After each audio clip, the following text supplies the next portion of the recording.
My name is Jeff Broadleib. I'm the chairman of the Southampton Village Board of Architectural Review and Historic Preservation. So I'd like to call this meeting to order and by way of roll call, introduce the board. On my screen, to my upper left is Sarah Latham. To my upper right is John Gregory and Mark McIntyre and Peter DeWitt. We are assisted, so whereas we have a quorum, might I have a second to open the meeting? Second. Okay, all in favor? Aye. Aye, so the meeting is open. I'd also like to introduce and welcome our legal counsel, Alice Cooley, as well as our recording secretary, Jackie Allen, and our videographer, Kat Style. Before the meeting begins, I'd like to take a moment to address and recognize the reality of and fragility of life, as well as the role of community. Both Jackie Allen and Kat Styler this past week have suffered deeply. Jackie's mother-in-law was prematurely and tragically killed in a senseless auto accident.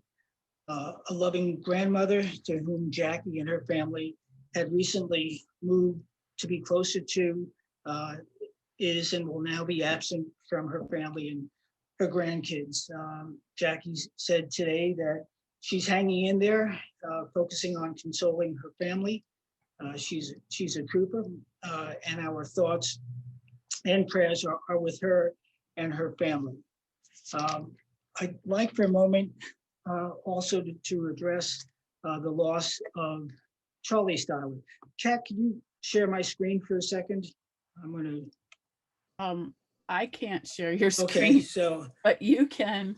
Okay, so I press screen share, right?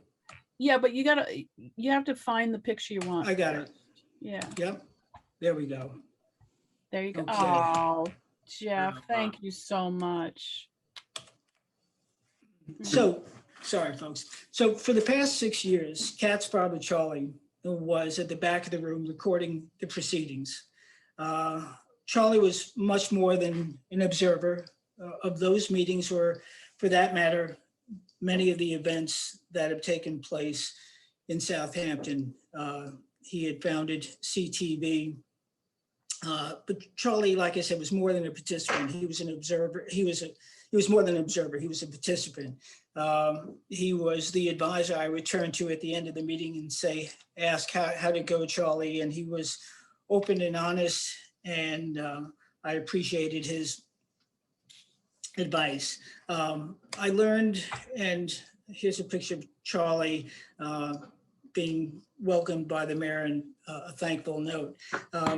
I learned while attending Charlie's funeral that communications was not what he did, but it was really who he was. Well beyond his days as a naval radio operator, Charlie made a point of linking people, whether they be shipped ashore or at the neighborhood coffee shop or as a member of the Southampton School Board. Charlie's son, John, said that Charlie was made rich by his interactions and involvement with the community. And, at this board, we deal a lot with matters of material matters. And whether it be a dormer or a driveway or a pool or a palace, it's really not about the house you live in, but it's about how you live in that house and how you live in that family. And for us, it's how you live in the community. And that's a lot about what we do. And so as Kat continues on Charlie's work, he will be missed. I thank Charlie for the lessons he provided me, not only as a board member, but also lessons in life. So I am humbled by his presence. So thank you, Charlie. And let's proceed, and thank you, Kat. Thank you, Jeff. That was beautiful. It's easy when it's about somebody like your dad. So let's share this screen now with, let's see the agenda, which is, I think, no, here it is. So on tonight's agenda, folks, and let me reduce this a bit. I don't know if I can reduce it at all. Hold on a second. So I need to go up. There we go. So we have a limited number of cases. Half of our cases this night have been Jeff, adjourned. you're not sharing anything but my father's picture.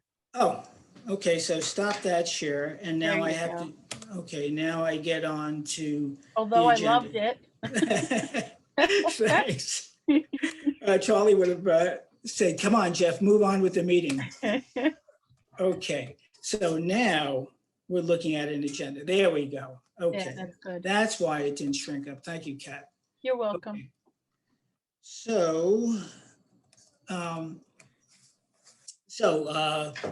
we have the minutes, which we will just vote on dispensing the reading, and we have a couple of written decisions, and then a new historic hearing for the Florries, and then the next three applications have been adjourned.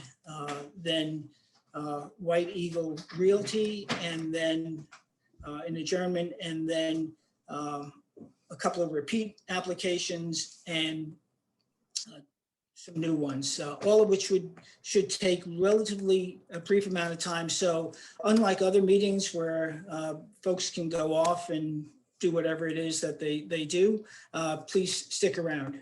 Okay, so Kat, I'm going to stop sharing, and I'm going to ask the board, has everybody had a chance to read the minutes from the last meeting?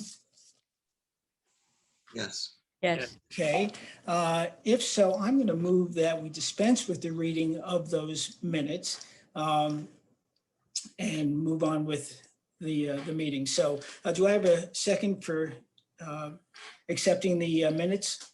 Second. Okay, all in favor? Aye. Oh, great. Okay, so let's proceed with the meeting, and the order of service is first for the written decisions.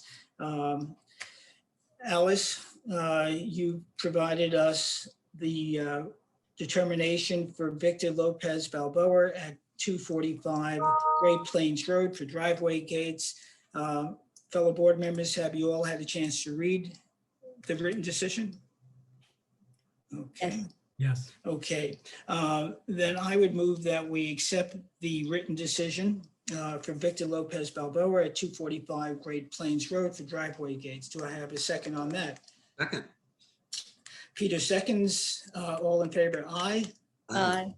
Aye. Nays? Okay, no nays. Let's move on. It's duly accepted. Let's move on to the next one. That Alice has presented us with a determination for Glenn and Claudine Nussdorf at 210 Meadow Lane for driveway gates. Has everybody had a chance to read that? Yes. Okay, if there are no objections, then I move that we accept the written decision as prepared by counsel for Glenn and Claudine Nussdorf at 210 Meadow Lane for driveway gates. Do I have a second on that, please? Second. Okay, we'll give that one to Peter. This is like on Jeopardy. Right on cue. Okay. All those in favor, aye. Aye. Aye. Opposed? There are no opposition, so that written decision is accepted. Thank you, Alice, for your work on those two. The next application is that in the Historic District of Peter Flory at 29 Elm Street to construct an addition to dwelling and accessory garage. This is a new case. Alice, do we have the proper notifications and affidavits of posting? Correct. I reviewed the affidavits and they're in order. Okay, thank you. Okay, good. So, Kat, I'm going to let you Patricia Del Mazio's coming in. okay. If anybody else is with her, please raise your hand. Ken Garvin is also coming in. Okay. Patricia, while we're waiting, whether it be you or Ken, and you going to introduce yourself shortly, for the public, while we all have copies of the drawings, if you can have those ready to be displayed by screen share. So again, whoever is speaking on behalf of Peter Flory, please identify yourself with name and address and firm. That would be Ken and Patricia. Hey, Good Ken. evening. My name is Kenneth Garvin. I'm an architect who's been hired to help the Florys get this in front of you guys with BD Harvey Coco Architects. And the presentation you have in your hands is what I'm prepared to show on the screen. Right. Okay, great. So let's do that. Okay, one second. And Ken, I'm not sure if you have come before us before, but our primary concern is with the exterior. So the interior, there's no need for you to go over the interior layout. I understand. I'm the chairman of the Architectural Review Board in the Village of New Hyde Park. Oh, And great. I understand what you guys your goal is and what you're looking for, and I appreciate all the work that you do. I think it's great that you guys are out there. Oh, thank you I don't know. very much. I sent this last week. I don't know if you were able to get this. It's basically images of the existing house from the outside. Mhm. And I don't know, did the board members receive this? I emailed it last week. Yes, Jackie did distribute that, I believe. Excellent, excellent. So basically, as you know, this is a cedar shake home in the village in a historic area, and my clients are very excited to be the new owners of it. What they would like to do is make it more livable for themselves. And to do that, they would like to do a second story rear addition and really not affecting the front of the house at all with this proposed design. It's basically more in the rear of the building, which I'm showing here, where you have this kind of mishmash of roof types and awning. It's really strange. You have this hip roof going into a flat roof, into another hip roof, these little shed roofs. And we're trying to clean that all up with a nice reverse gable. Let me see if I get that on there now. The drawings show that a little bit clearer here. So we're looking to do this in the rear of the house, which is a gambrel reverse gable into the back of the house. If you look at the renderings I showed, these are made from a 3D model. This is a good this is what it looks like today, and this is what we're looking to do in the proposed design. Again, we're going to match the cedar shakes in the roof and on the walls to copy or to simulate what's there today. The new windows would all be wood. We're looking to do muntins in the windows in the rear of the house, even though they're not in the front of the house at all. And what you're pointing to is the west elevation, correct? This would be correct. The west elevation is the rear elevation. Mm-hmm. And if you look at the rendering here, this would be the south elevation, and you would see just this little bit of a wall added here. And what's happening there is this small addition that they did, I don't know when they did it, but it had a hip roof, and what we needed to do was create this extension of that pitch straight up to the wall. So we wouldn't have an issue with snow collecting in the corner there. And it just seemed like the best way to deal with that condition. And in the rest of the house, the only other thing that we're doing in the front, we're just removing one door that's it goes from that new room. It's right here, this door here. The client doesn't want to have it there. They want to put a piece of furniture on that wall. So we're just going to patch the wall. We'll take some shingles and fit them in there where that door was.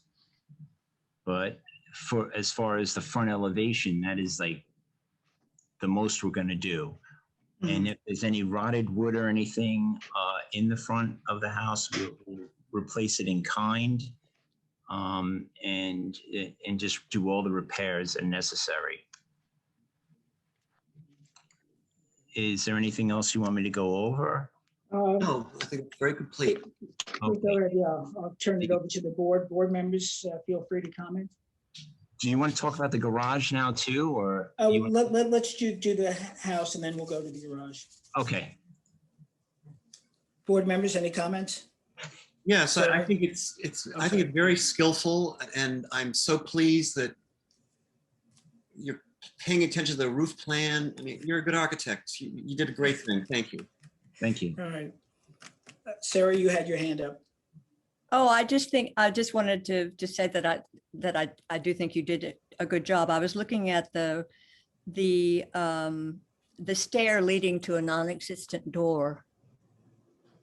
If you're looking at the existing southeast corner, there is a stair where you are removing the doorway.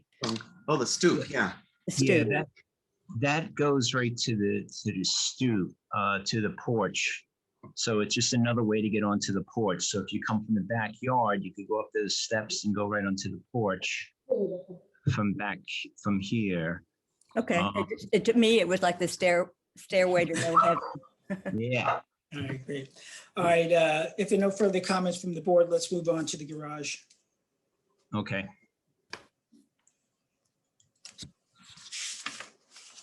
All right, so currently you could see this is the existing site plan here, and we have a bit of property that we figured would be the best spot for a one-car detached garage. And we're looking to, there's currently a small shed on the property now. We're gonna eliminate that. And what they wanted to do something kind of interesting with the roof. So instead of just doing a standard gable roof, we're proposing to do something that kind of matches the style of the house. They also want to use this, like the second floor of this, for storage of pool furniture, cushions, and whatnot.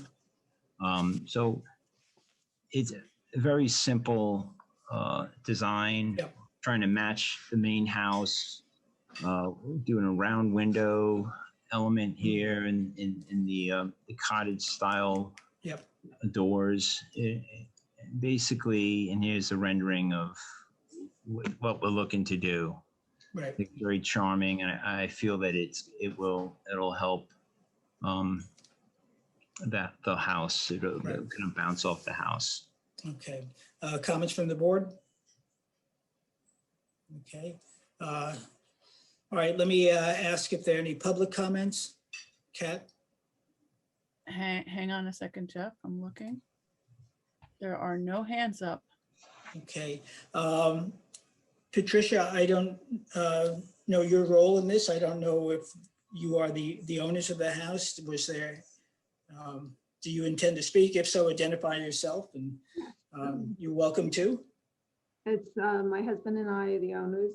My name is Patricia Flores. His is Patricia Dalmazia. His is Peter Flori. Okay. Thank you for your time.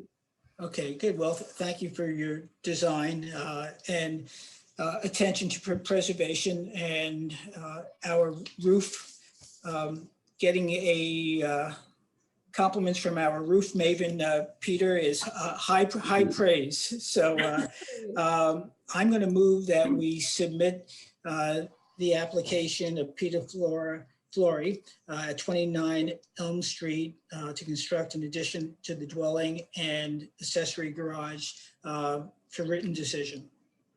Alice, do you have enough information before we move on? Yes, Okay, great. Do I have a second on that? Second. Okay, all in favor?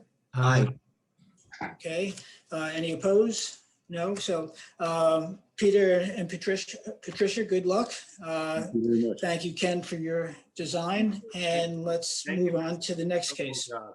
next Thank you. application. All right, thanks, folks. Good luck. And Thank you. Okay. The next application, in fact, let me just get my file in order here.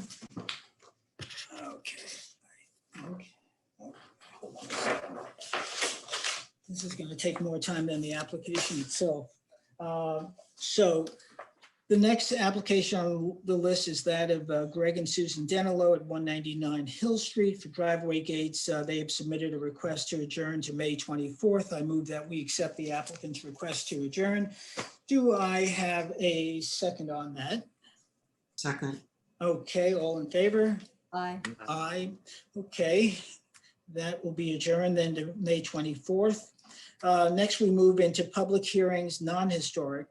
The first application has also requested an adjournment. That is for M4950 LLC at 950 Meadow Lane to construct a two-story single-family dwelling with attached garage and accessory pool house. They have requested an adjournment to May 10th.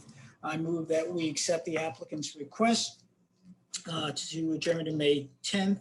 Do I have a second on that? Second. Okay, Sarah seconds. I just have a question. Yes, yes, sure. How much longer can they Yes. adjourn this? Because I feel like this has been in front of us since December. for sure. Exactly. So what we said the last time was if they adjourn it beyond this, then they will repost. And the attorney on this property said he would be willing to do so. Okay. Okay, so let's make that a note in the motion and in the minutes, Jackie, if you could, that this is adjourned to May 10th, but subsequent adjournments will require reposting and notification. Okay, I think we voted on that, did we not? I think we Okay. did. I think I interrupted you. Oh, okay. no vote. No vote yet, okay. So I move that we accept the applicant's request at M4950 LLC to adjourn to May 10th with the stipulation that any requests beyond May 10th for subsequent adjournments would require reposting and mailing. Okay. Do I have a second on that? Second. That's John seconds, and all in favor? Aye. Any opposed? Nope. So that is adjourned. Okay. The next application is that of the Polish Political Club at 230 Elm Street. They too had requested an adjournment without a specific date, at least I had on the agenda. They're in the process of changing architects and resubmitting a plan. So for the moment, let's adjourn it. And if that goes on for a particularly long period of time, then we'll take the same action. But right now, it's still relatively current. So do I have a second on accepting the applicant's request to adjourn? Are we going to adjourn to May 10? On that one, Yeah. Jackie, did you recall if I don't think they specified a date. I believe their goal is to have a plan by the 10th. Okay, so let's do it. We'll adjourn to May 10th then. Okay, I heard, what's that? I think I heard a second. Okay, good. So all in favor, aye? Aye. Aye. No opposed, or at least are there anybody opposed? There are none, so let's move on. The next application is that of White Eagle Realty at 224 North Sea Road for dormer addition and alterations. Okay, and I see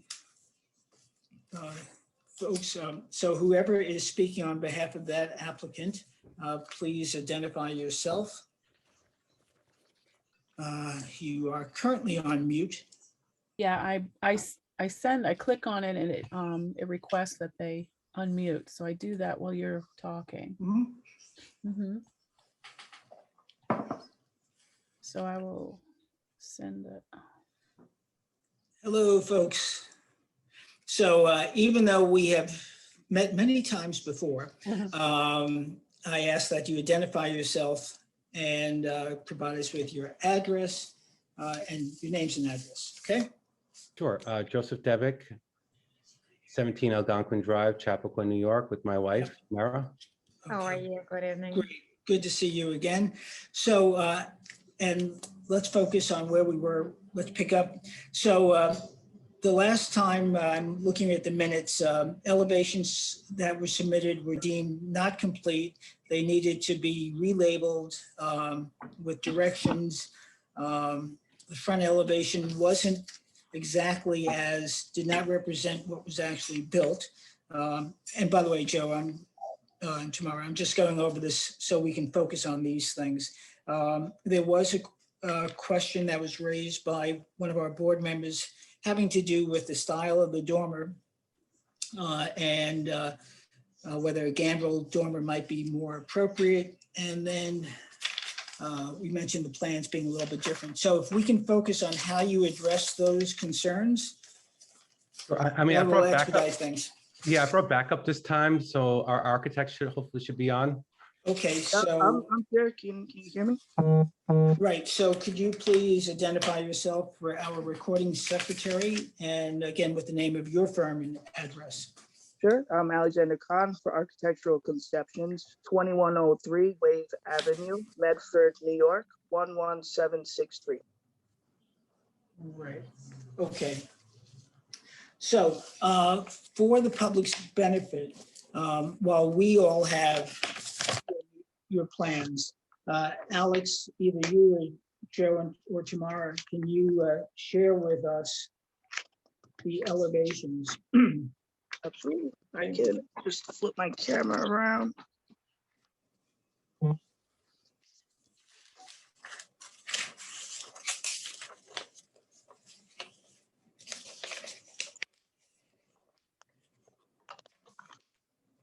So I have some elevations. Okay. The board had issue with the front elevation, I believe. Yes. As you know, the construction started prior to receiving Yes. a permit from the building department. The reason the three windows are shown as large windows are because these need to be egress windows as they will be bedrooms. Mhm. And once we get the permit, they will be changed to these windows, not the two small windows. Right. So what you're showing us, so Alex, and you go by Alex or Alexander? However you like, either way. Well, it's however you like, it's your name. All right, Alexander. Okay, Alexander. So in as much as, and I thank you for your frankness and honesty, although it's apparent that construction began prior to permission. So we view it as if nothing had started. Welcome our new young aspiring board member and construction expert. So we're looking at this as a tabula rasa against your original drawings without anything being there. So you don't have to explain about what's there. We're just looking at what you're proposing. Sure. Okay. I was just addressing concerns why the drawings did not match what was. Gotcha. Okay. I appreciate that. Thank you. So this is the elevation that we would like to present to the board for your. Okay.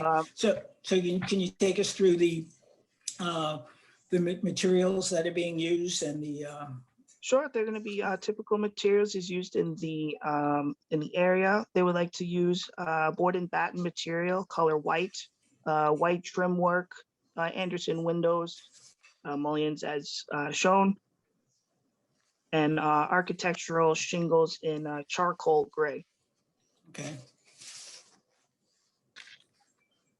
And the windows, the trim of the windows, what color is that? They'll be white, 4-inch. Okay. Versus tech. White trim windows. Okay, gotcha. Okay, Yeah, all standard materials. okay. Proceed. I believe one of the board members had raised concerns of the type of dormer that we have presented. Mhm. I went around the block and I found a couple of examples in the area. First address is 76 Hildreth Street, which, as you can see, is a very similar dormer that we're requesting to be built. Is that a gambrel? No, it's Cape style. Right, that was my point, the gambrel, how it came off the gambrel. Understand. And then 82 Hildreth Street as well across also has the same dormer as well. Right. Okay. All righty. But we wanted to leave the existing gambrel intact to maintain the historical value of the house Okay. while So- maintaining a higher head height for the ceiling of the room. Okay, so let's go around the house to the other elevations. Again, we're looking at this as if nothing had been done. So you've shown us the front, show us the side, the back, and then Here's- around to the front again. So here's the south elevation. So the south elevation is to the right side. Yep, So right side facing. here's our new dormer, as you can see over here in this area. We just got to change the material siding, which I believe was existing as cedar, Joseph? It was like the regular shingle siding. It wasn't cedar. It was like cement-based shingle. Okay, we're gonna maintain the existing porch. And all the siding on the house will be changed to the board and batten white. We added some extra windows in some areas to bring in more light to the house. And we raised the roof line where necessary to give us additional ceiling space.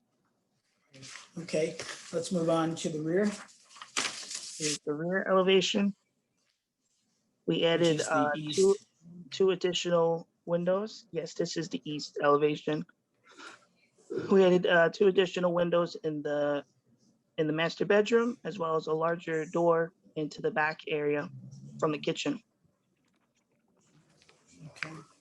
And this existing 1-story addition was added as a second level, and we increased the roof pitch to give more space. Right. Okay, let's go around now to the north elevation, which is the left side facing. And then we got the north. So again, we have a door from the kitchen on the opposite side, another window for the master bedroom. Here is the bathroom addition. And another bathroom down here with a skylight. We maintain the existing gambrel and our front dormer addition. Right, okay. So let me turn it to the board for comments. You're welcome to go in any order you wish. Anybody raise your hand, board members? I'll just say that thank you for, labeling the drawings and organizing them. It's easy to follow now. Sure, you're welcome. I'm And sorry for the prior confusion. it's okay.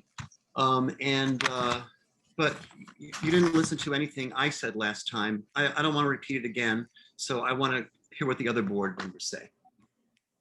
Okay. Sarah, John, Mark, any comments? I have a question about the windows. Sure. Which windows in particular? Well, in certain cases, if I'm looking at the existing west and the proposed, on the far left, you've made a decision to go from 1/1 to 4/1. And then in the other windows you've added above, you've gone 6/1, but still maintained the original 1/1 on the lower level. Sorry, which elevation are we referring to? I'm on the west, West elevation, sure. in front of the house. So the windows to the left and the right of the front door, which are original, are 1/1. The original window that you're changing to the left, you change to 4/1. And then in the back of the house, in certain examples, you've left them 1/1, and in certain ones you've changed them. Is there a reason? I mean, no particular reason. This was a smaller window, so I just put smaller dividing glass. I'm actually not sure what the existing window was on the first level. Okay. All right. And then 3/2 is a typical window mullions division that I'm accustomed to designing to and suggested for my clients. So then, but then on your rear, okay. Because on your rear elevation east, the windows seem inconsistent. I mean, I wouldn't put a dividing mullion here because it's a very skinny window. So I think it wouldn't look, I don't think it would look great. Yeah. So that's why I didn't feel to put any mullions in here. Okay, Sarah has her hand up. I think it creates confusion and busyness, for want of a better expression. I think you've got enough texture with your board and batten that 1/1 throughout, and to be consistent would probably be a preferable design solution. I'd refer to Joseph and Tamara. What are you guys open to? No mullions in any of the windows? Fine. That's fine. Okay, we can remove the mullions from all of the windows. I don't know if my fellow board members concur or not, but it No, seems to be. I agree with Sarah. I think, I kind of feel like with the board and batten, it would just pull it back and smooth it out a little bit. yeah, I agree. I think it makes it more consistent, and I think it's fine. And I actually think it makes the board and batten a little more special. Mhm, mhm. Okay, so remove mullions. Thank you. Is no one's going to address the massing? The way the front dormer does not follow the upper slope of the gambrel and is out of scale with the house behind it. Yeah. No one's going to address the tower element that the second floor bathroom creates on the north elevation. Yeah, I think which is inconsistent with the style of the house. I mean, the tower in particular bothers me, and I was hearing that the necessity for headroom, but I do think that it looks very top heavy, not having a gambrel rather than this massive shed on what is a modest and quite necessarily modest building, for want of a better expression. I concur. I have a photograph I could screen share. I'm most concerned with the front facade of the house, and I think they've addressed the concerns I had. Does anyone see that or not? Yeah. Yes, and here you see the top heaviness that you have shown that other buildings in the neighborhood have, but that doesn't mean that they're good design. If I mean, the we're asking with the context of the neighborhood, I don't think we're asking for anything out of the ordinary. No, you don't understand. It's the gambrel. If you look at a gambrel roof, But the not everyone dormers, designs the, it the the same. dormers almost always extend off the upper shallow pitch of the roof. And you don't do that. You're sticking something on top of it. Because I've done that because if we bring the upper pitch, which is approximately an 8 pitch, it'll bring the wall height way too low to have any kind of headroom, and it would defeat the purpose of the dormer project in itself. How low? Do you know how low? How low? Like 4 feet. I don't think it's that low. It is that low. Not I if you look at the side elevations. I evaluated it. I evaluated it, and I didn't agree with your rejection about it, and that's why I was showing some neighborhood houses that were very similar to I know, what but you missed the point. Those are shed dormers on gable roofs. This is the gambrel. So I find myself agreeing architecturally with Peter, at the same time thinking about the practicality. And I think you would come to a very short front. I mean, part of the problem is it's a very small house, which probably wasn't designed to have a second floor. So that's the fact that you want to put on a second floor, sort of creates an architectural concern and problem that Peter is correct in his design. From a practical standpoint, I understand why you probably could not do that and have particularly livable space there. So Well, I want to, yeah, I have to say something because the side windows, what is the head height of the windows on the side of the gambrel? The head height of the windows on the side of the The head gambrel. height. Well, everything is at 6'8" head height. Okay, so it's not 4 feet, okay?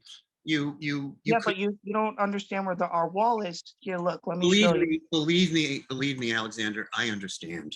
Look, sir, look, if you bring this line and extend it across, I'm showing you, look how low it goes. It goes down here.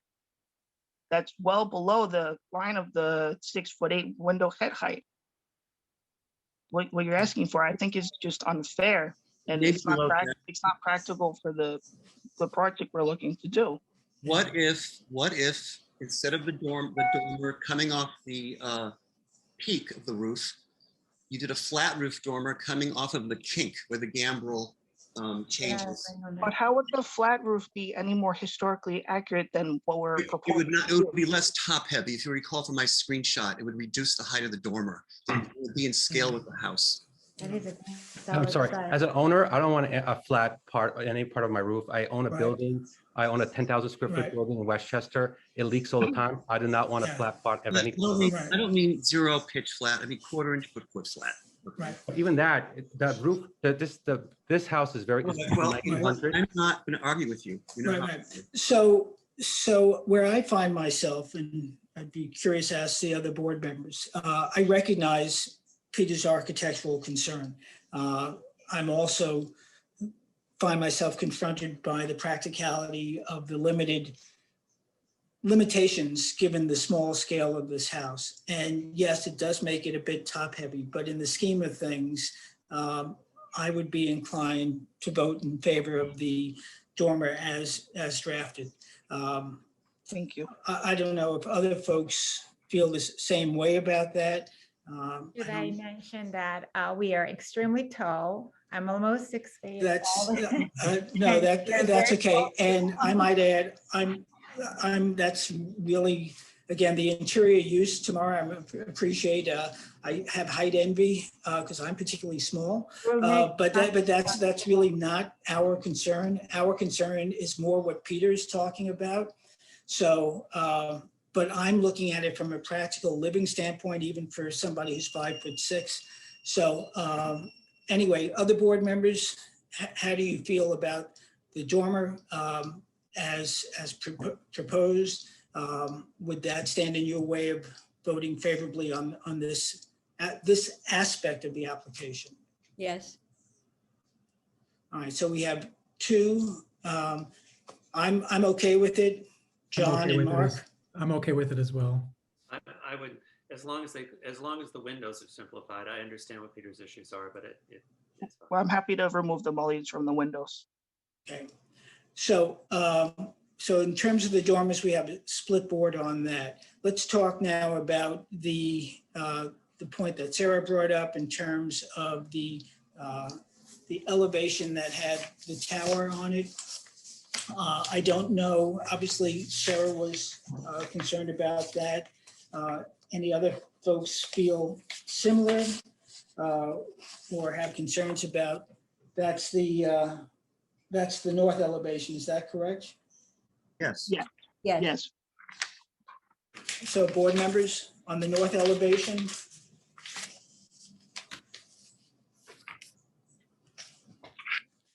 Do any board members share Sarah's concerns?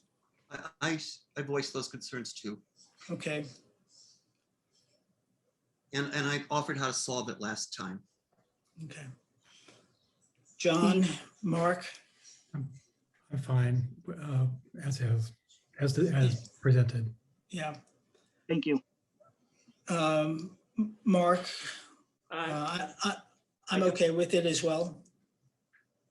It's not my favorite, but I understand why it's there. You know, there's no reason for it to be there. I'm sorry. There isn't. Right. I was trying to match the context of the rear of the house, which also has a gable roof. So it's not It's the What? gable, it's the gable next to the gambrel. And you've got pork chop. I've said enough. I'm not going to convince anyone. Right. Yes, sometimes we're in complete agreement, other times we're split, and other times we compromise. And this is all, well, this is 2 out of the 3, split and compromise. This is not a compromise. This is a cave. Okay, well, again, different opinions. So let me, for the moment, turn this, unless there are concerns about the other elevations. If they're not, I'm going to ask if there's any public comment.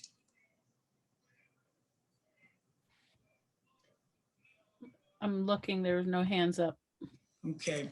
If there are no further comments from the board, and we've heard everybody, then I would move that we accept the application, or move to vote on it, to accept the application of, and now I've got to get to my notes. Jeff, don't we need plans revised? I'm sorry? Don't we need the plans revised? Oh, yes, thank you. Yeah, and in this case, in particular, Tamara and Joseph.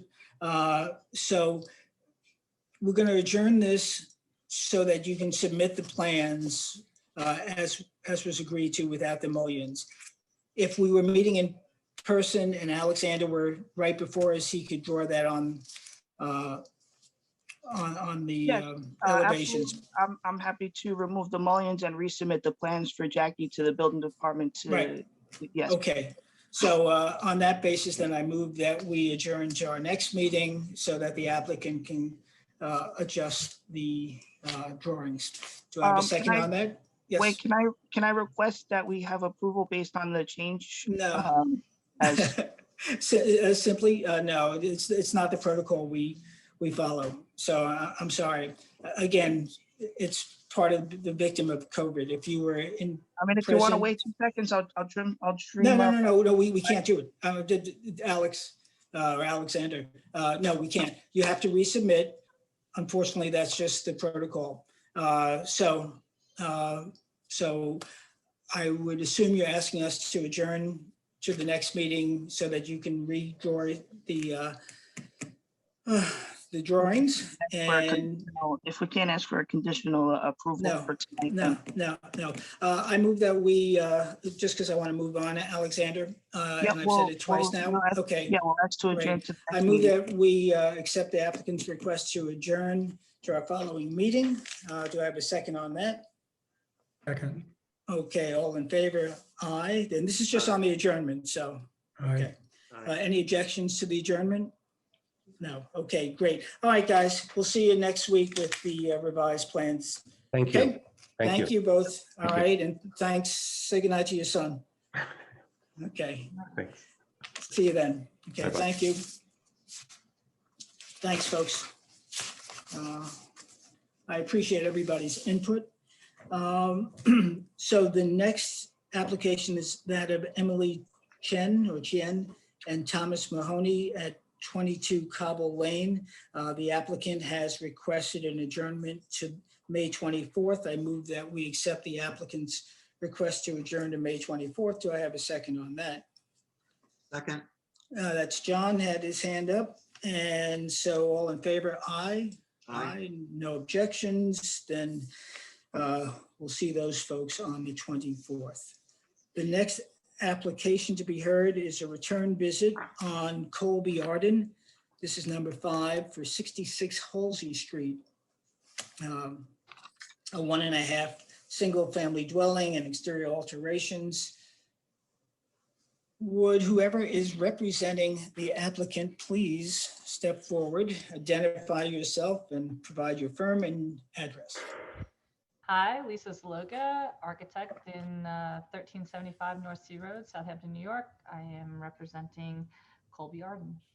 Right. So the last time to refresh people's memory is the only open issue was the creating relief between the front windows and the base Correct. of the Can I share my of the screen? deck. Yes, you can. Kat's the gatekeeper on that. The gatekeeper? Mhm. Good. I love pictures. Put them up. Can you see it? Yes. Okay. So this is the revised west elevation. You can see that I've raised the sill of the windows up about 7 inches, actually. We discussed 6 at the last meeting. I chose a window, obviously, that they make, so it was 7 inches. And oddly enough, across the 9-foot span there, it actually reduces the window by 5¼ square feet by going up 7 inches. So this is the new elevation with the windows, the sill height raised up another 7 inches. At the last meeting, we discussed 6 inches. So hopefully work for the board. That's Looks good. looks good. Over delivering. Okay. Any public comment? Okay, this is a case where size matters. Can I ask one thing? No. Sorry, I couldn't refuse. It's There's no I public couldn't comment, pass it Jeff. up. Well, there should be on that lousy joke. I was gonna say, I was hoping there was public comment. People are scrambling. No hecklers. Okay, go ahead. Yes, Peter. What's the story in the chimney? I am confused. The chimney it's a brick chimney. I just, it's a very wide chimney. So I just had a slight inset with the brick. Okay, all right. Okay, great. So there doesn't seem to be any objection. And in fact, there's appreciation for the changes you made, Lisa. Thank you very much. So I move that we accept the application of Colby Arden at 66 Halsey Street for 1.5-story single-family dwelling and exterior alterations to accessory structure as submitted by Lisa Saloga. Do I have a second on that? Second. John is quick with the buzzer. And all in favor? Aye. Aye. Okay, so we're unanimous on that. No objections. Lisa, you have our approval. Thank you very much. I appreciate it. Good Thanks, luck. Lisa. Thank you Have a very good night. much. You You too. too. Good night, Lisa. Okay, folks, let me just get my files in order.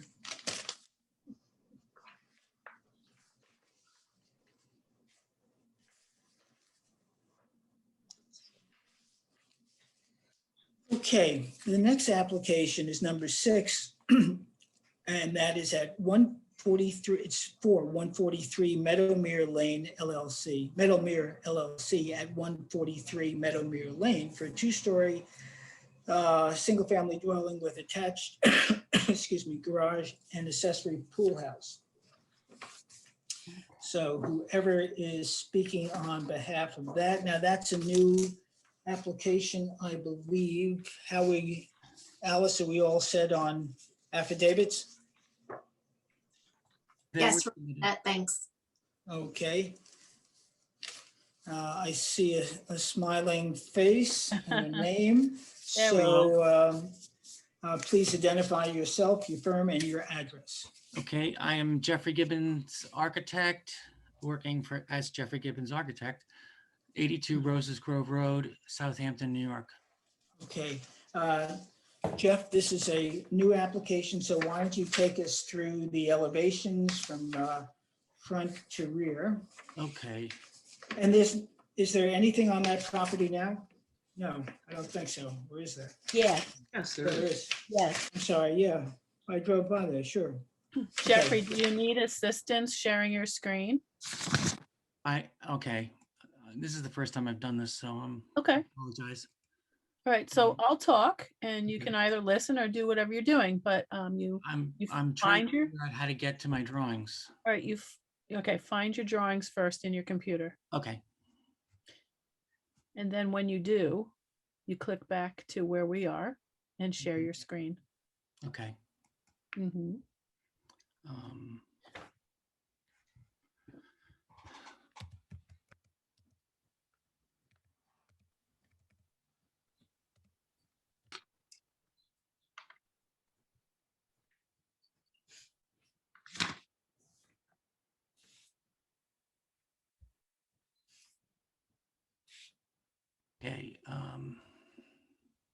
Okay, so on your computer, if you move your mouse around, you'll see the green share button. It's bright green. Okay, Did you find it? I found the drawing I want to start with. Okay, so look for your share screen button. I don't see it. I'm It's sorry. either at the top or the bottom, depends on what you have set up. Some computers have it right on the top of the keyboard, if it's a Mac computer. No, it's not. It's a laptop. Okay, so is I think if mine. you put your cursor on the screen, it'll show up. Correct. Move your cursor around the frame part of the Zoom, and you'll see a green share screen with an arrow. All right. I don't see this button. I'm sorry. That's okay. Well, pictures are necessary. Anybody else have the pictures? If he shoots an email to me, Let's see, hold on. Did Jackie, was that one of the ones you had sent us? The rendering that came through in an email. I'm sorry. I really apologize. I don't know why I'm not seeing the screen. Jeffrey, are you on your Zoom screen or are you on your picture screen? Oh, wait a minute. I'm not on the Zoom screen. Go to the Zoom screen, Okay. and then it's either at the top or the bottom. In green. It says share screen with an arrow.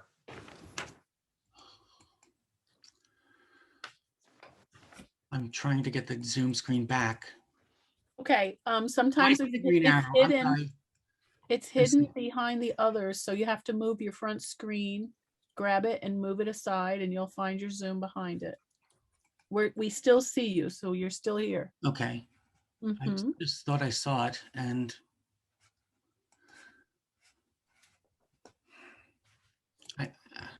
I'm Are you on a PC or a Mac? it's a PC. Okay. I don't know how to do this. I'm sorry. Okay, let's see if we have.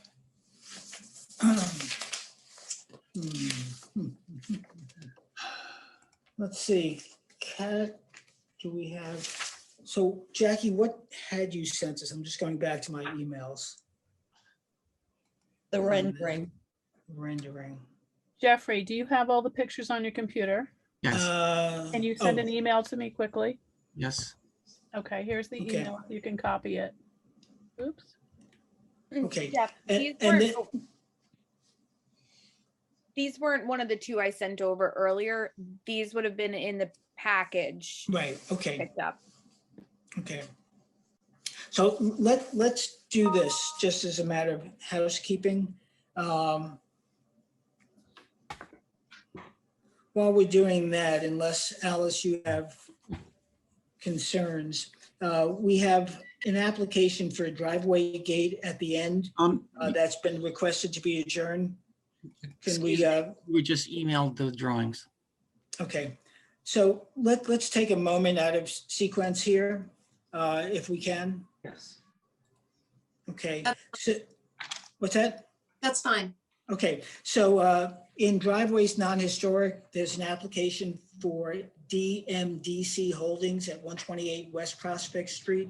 The applicant has requested an adjournment to May 10th to submit drawings. So I move that we accept the applicant's request to adjourn to May 10th. Do I have a second on that? Second.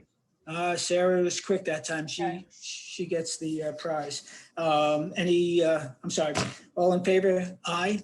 Aye. Okay, no objections. Okay, so that's one piece of business done. Okay, Kat, how we doing? I got the pictures.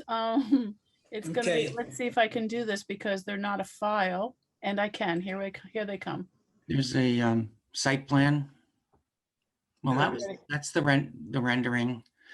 It's one of the renderings. We have 3 different renderings for you to look Just at. let me know which you gave me. 1, Yeah, 2. That's it. 2. yeah. There's a center one with all gables in the front, one with all hips, and one with a gable over the middle. Yeah.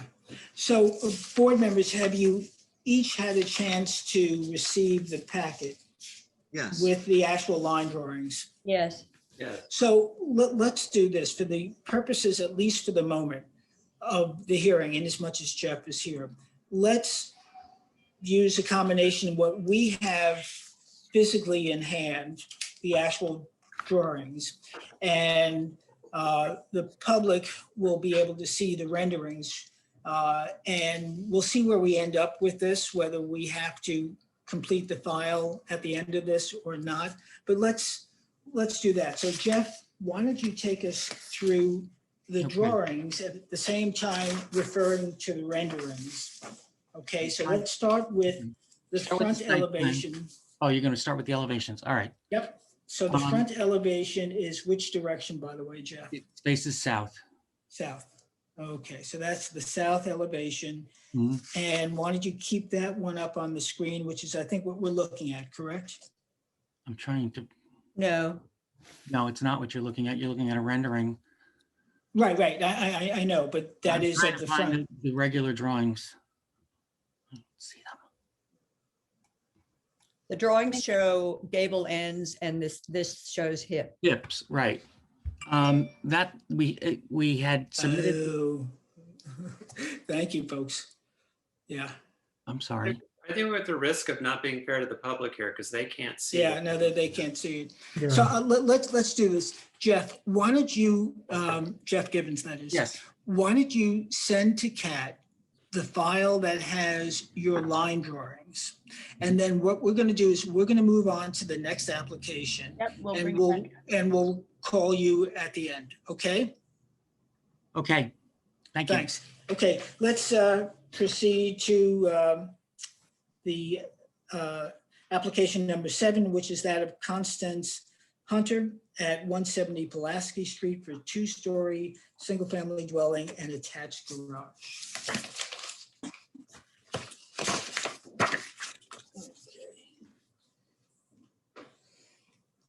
Let's see, there's Constance Hunter. Okay. All right, so Constance Hunter, I assume you're representing Constance Hunter. Well, I so- am now. Oh, here's Bill Manier, my architect. We Okay, can both so show can you- screens and show drawings though, so whatever Okay. you need. If you want me to show the screen while Will speaks, we can do it Alright. that way or whatever you like. First, what I'd like you to do is to each identify yourself, and whether you're the property owner or the architect. And if you're the architect, please let us know your firm and your address. So I'm the So- property owner, Constance Hunter, Okay. and my husband, Christopher Westwood. Okay, And I'm the architect, Will Manier from Will Manier Architects, 67 Hampton Road, Southampton, New York. okay, great. So I assume Will, and is it Will or William? Will's good. Okay, so Will, I assume you're going to take us through the elevations, correct? Sure. Let me walk you through the presentation. Okay. Jeff, we have affidavits. Just want to let you know. Thank you. She's Keeping keeping us me honest, honest. Alice, keeping us honest. Okay, good. Thank you, Alice. Can you see my Okay. screen? We can see it fine. Yep. Okay, so starting with just an overall location, put it in context. This is our property. It's on the south side of Pulaski towards the eastern end. This is David's White Lane. There's an existing pool, spa, and pool house in the rear yard, which are to remain. I have properties. These are the neighbors. This is the house to the east of us, which is actually on David's White Lane. This is the house to the west of us, and across the street, we have what looks like a newer house, 2-story, diagonally to the left, and then diagonally to the right, this is a bigger house here that looks fairly new. Right. Thank you very much for supplying that. Yep, a little bit about the site plan. This is our survey.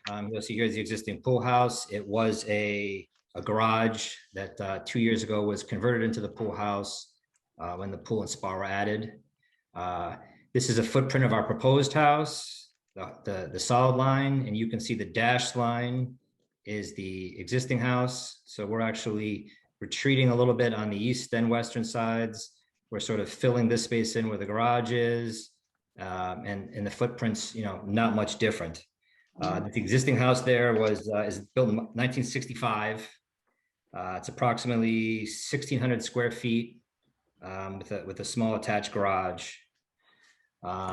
Just a little bit about zoning. Because of the existing pool house, our total proposed floor area of the house is only 2,249 square feet. So it's a fairly modest sized home, and that is because we have 700 square feet plus in our pool house here. Right. The pool house sort of is the basis of the house, and here's a picture of it. Hip roof, as often in these neighborhoods with pyramid and narrow lots, that roof line works. There's a little more ornate detail on the house, but this is basically the finishes: white trim, white windows and doors with simulated divided windows, white gutters, natural cedar roofing. On the house itself, it's a finished basement, 3-story house. You don't want the interior, so we'll go to the elevations. So the idea of the house was to create a sort of smaller scale presence to the house from the street. This is the north elevation on Pulaski. There's this sort of 1.5-story entrance element here, which is the formal entrance into the house. And it's also sort of concealed a mudroom here, which the owners plan on using their main entrance into the side here. And a small, modest one-story garage on the front. The house is shingled. You'll see there's some water table trim details here. There's some dental blocks or corbels, white trim, white windows, like I mentioned. This is the west elevation.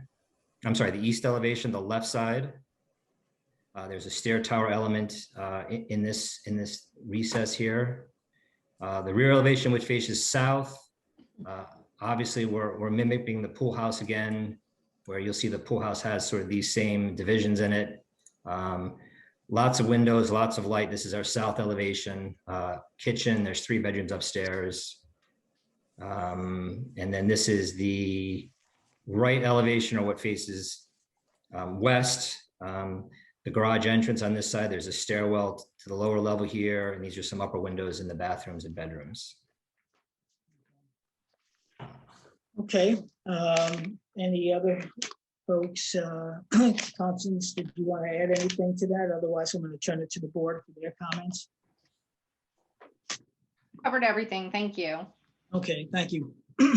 Board members, it's your turn. Whoever wants to speak up, please do so. I'd like to start. In designing a new building, the idea espoused by this village is to design something that's a product of its time, i.e. 2021.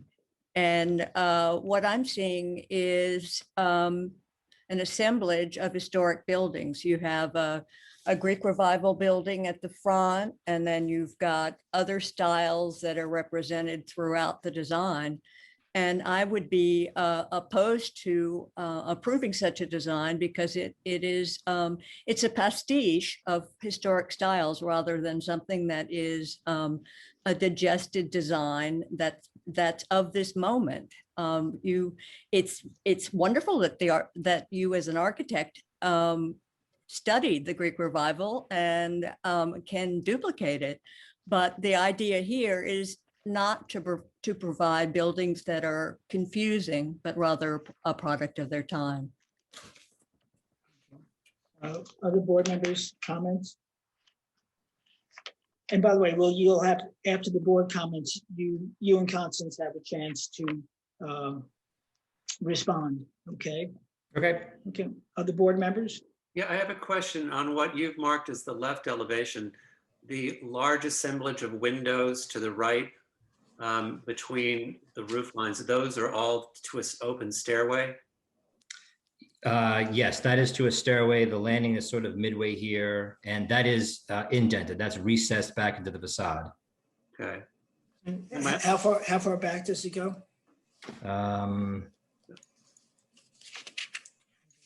Yeah, there's a top view, I'm sure. Maybe like 4 feet, but. It's right here. Okay. Yeah, yeah, I see it. Yeah, because my only concern with that is the amount of light coming out of that to the side neighbors in what is a gentleman neighborhood.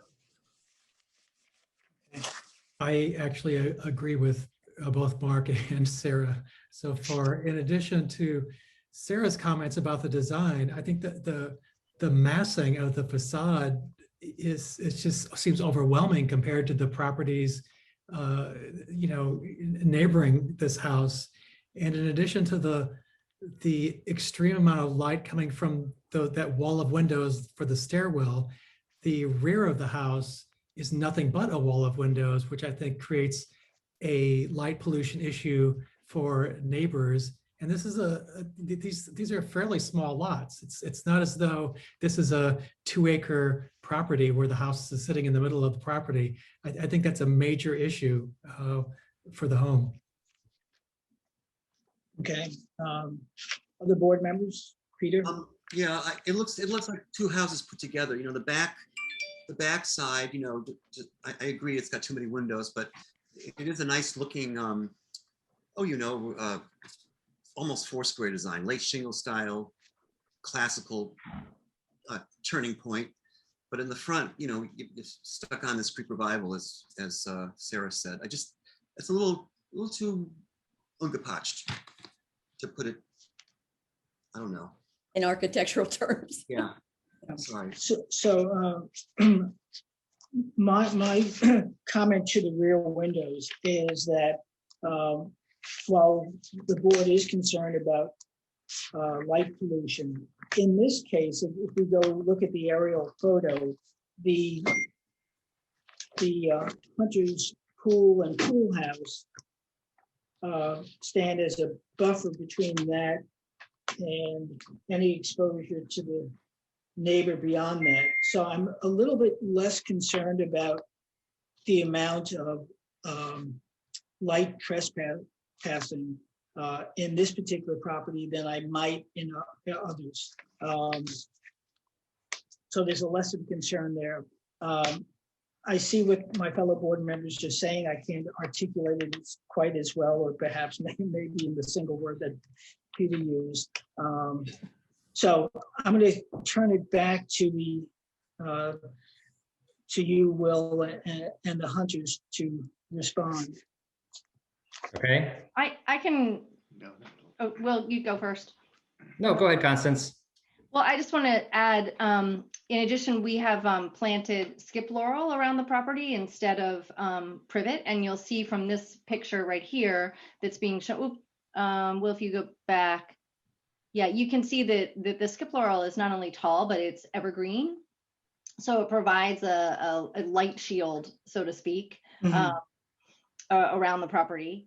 And then with regard to the front and the back, I hear your concerns. We were really constrained by, you know, sort of what's allowed by the village. And so, you know, it's just, this is sort of what we came up with. We're open to possibly some suggestions if you have some ideas about the front.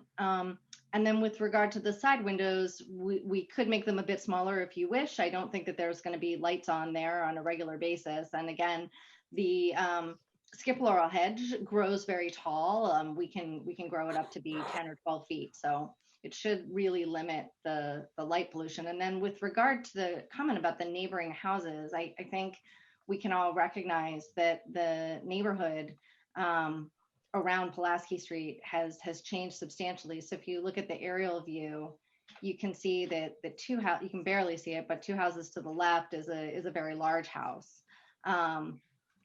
So, and then if we look at the corner with North Woolley Street, we have houses that were done before the height limit was reduced. Right. And so some very, very, very tall, large houses in the immediate vicinity. Excuse me, I think the house is too big. The house is not too big. Yeah, I think it was less concerned about that, Constance, than it was about the matching or amalgamation of styles. And so perhaps, Will, you can address some of the board's concerns on that. I will say that I think efforts to reduce the light the risk of light transparency, particularly on the left elevation, which would be the west elevation. Am I correct on that? East elevation. Oh, no, East the east elevation. the Yep. east elevation. Yeah, I mean, stairwell windows are something that the board has, in a number of cases, asked the property owners and architects to reduce. And so you've got windows at the top of the flight, and then you have, it looks like ground to mid-level windows at the bottom. Correct. This is to try to allow some light into the lower level. There's a finished rec space in the basement right here. Yeah, to me, that seems odd. And I don't know, other board members, do you feel the same on that? In terms of, I think it's peculiar. I think it's recessed. It kind of divides the Greek revival house from the 1930s sort of neoclassical in the back. I don't know. What's the chimney? Is the chimney stone? Chimney stone, yes. Yeah, I think brick it would be better, but I'd like to hear what others say. Yeah, I agree with that. You keep referencing the pool house, and the pool house is relatively well digested. It seems to me taking a springboard from that rather than the history of architecture in the 19th century might be a better idea. Okay. Well, this is definitely not an attempt at a period piece. By any means. As far as I'm concerned, It was very intentional, though, to have sort of a smaller scale representation of a house in front of possibly, yes, what was maybe an addition or an enlargement to a house. You know, you drive around all the streets, all the neighborhood, they're all four square, they're all hip roofs, they all have the dormers on the front. That's the nature of the lots and the pyramid, and sort of to maximize that self. Well, I think having studied the history of architecture and digesting it, you can come up with your own solution that will be preferable. Sure. Yeah, I think it's not the pool house that's under consideration here, so that's irrelevant from my point of view. I know, but I'm just saying that that's something that's a product of its time as an example. And I know that this architect, as I said, having studied history of architecture, can come up with something that is a better solution.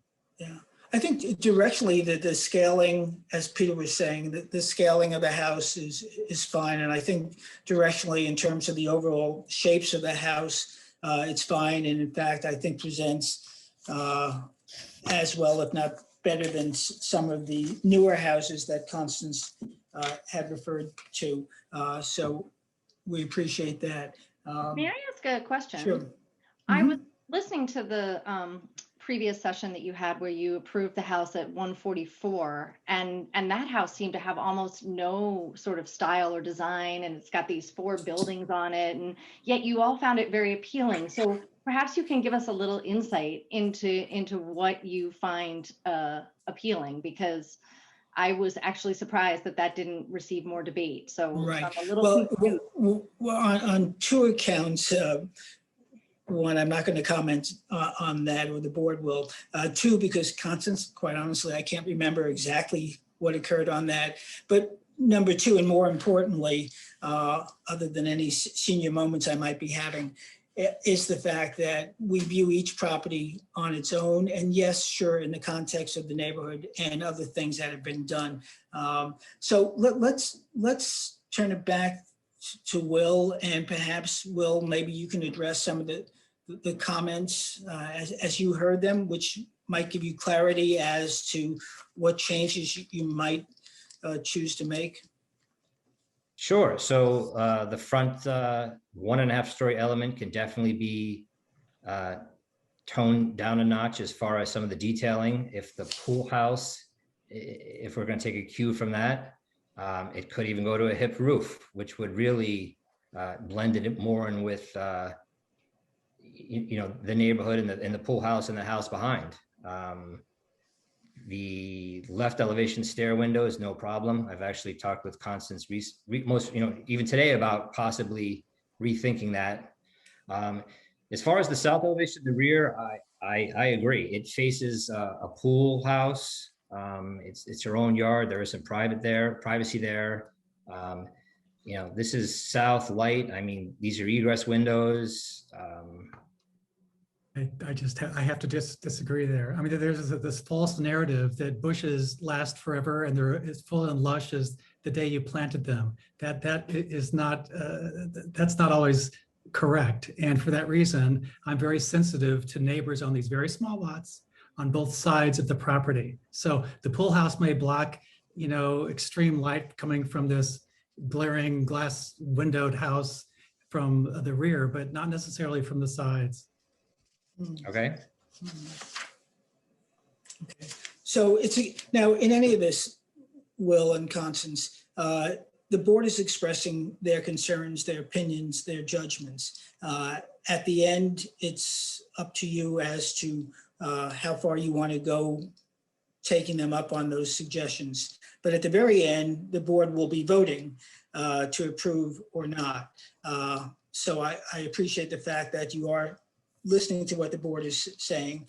I think the notion about toning down the front is probably well taken. Reducing the left elevation windows, the east windows, I think would be well received. As far as changing the roof line, to me, that's not an issue, but I don't know if it is to the other board members. And again, it's not necessarily, what I heard our board members is not necessarily asking you to blend in, but perhaps maybe not to stand out as much. And the two may seem directly related, but they're not. So again, a comment was made how it looks like a smaller house. I mean, that was sort of the intention of the design. So that's I think the scaling works. I think you phrased it in well by talking about toning down, and Sarah or Peter, if I'm misstating that, please add in so Will has some direction. Well, the idea, I think it's been spoken pretty clearly that we do not replicate historic styles. It sends a false note to a building to an area that has its own historic districts and real buildings. Mm-hmm. And I think if you look at the design guidelines that were published in November 2000, the architecture design guidelines for historic districts, these are applicable basically throughout the village, in that new buildings should be a product of their time. And I think that's probably the best way to put it. All right, so let's see if there are any public comments. Kat?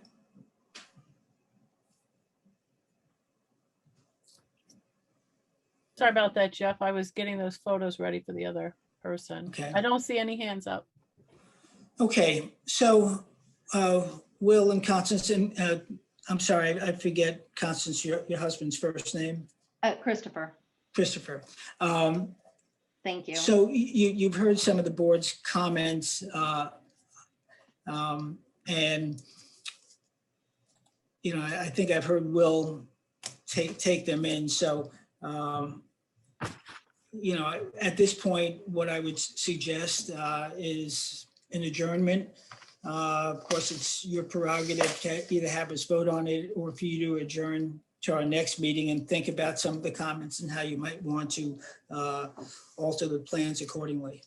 Sure. Well, I assume if we voted and the vote was no, then we default to an adjournment. Is that the correct procedure? Well, yeah, it basically starts all over again. So an Oh, adjournment. it starts all over again. Whereas if Yeah, we adjourn, then we amend. Yeah. Right. Yeah, exactly. You would have to reapply if the vote didn't go your way. Got it. let's Okay, adjourn. well, I think we will probably amend. Okay, so Peter had one comment. I have one. I want to make a suggestion because the architect shows skill here. He does consistency. It's not a bad design, I'm trying to say. And I don't want to get in trouble, but I think what is disconcerting is the story and a half frontispiece, right? If that were a single story and were more like a porch attached to your shingle style or your 30 style house, I think it might look better. Okay, Sure. and again, you don't have to listen to me, but I think that might, remove the Greek revival vibe that we're getting. Sure, Make it more understood, thank you. consistent with really the south elevation of the house and the pool house, which are both attractive. All right, well, thank you, Peter, for that. So I move that we accept the applicant's request to adjourn to our next meeting. So Will, Constance, and Christopher, any new submissions have to be in by the Thursday at noon before the next meeting. I don't have my calendar in front of me. If you don't have them ready by then, you can always postpone to the subsequent meeting, but I'm sure you're eager to get going. So basically, get us new stuff in within 10 days and we're ready to see you again at the next meeting. Okay. Yep, thank So you very much. again, I move that we accept the applicant's request to adjourn to our next meeting. This is for for that of Constance Hunter at 170 Pulaski Street. Do I have a second on that? Second? Second. Okay, all in favor? Aye. Okay. Any opposed? No. Okay. Constance, Christopher, Will, thank you for your time and we'll see you next week. Okay. Have a good evening, All right. thank you. Thank you. And that in a couple of weeks. Thanks. Bye-bye. Okay. Let's go to Ring of Fire, which is number 8, and then we'll go back to Jeff Gibbons. So Ring of Fire LLC is number 8, and that's at 191 Bishop's Lane for 2-story single-family dwelling with attached garage and accessory pool house. Okay. You received that, yes. I'm sorry, the affidavits are all in place? They are. Correct. Okay, good, because that was the issue a couple of sessions ago. Okay.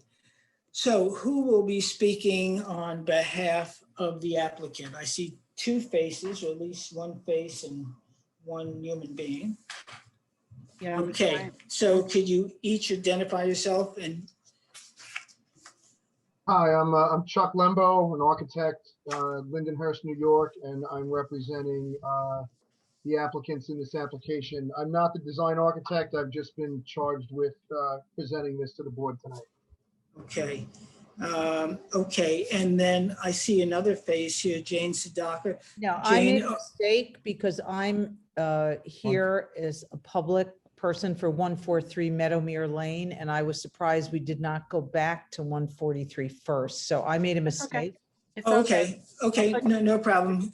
Sorry, Jane, about that. Okay, It's all right. I'm going to put you back in the attendee room. okay. Thank you. Yep. Okay, Chuck, the floor is yours. This is a new application for us, so I think you know the procedure. Take us through the elevations. Okay. All right.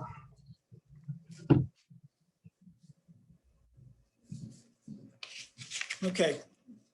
So you're going to show us the renderings first. Okay, go ahead.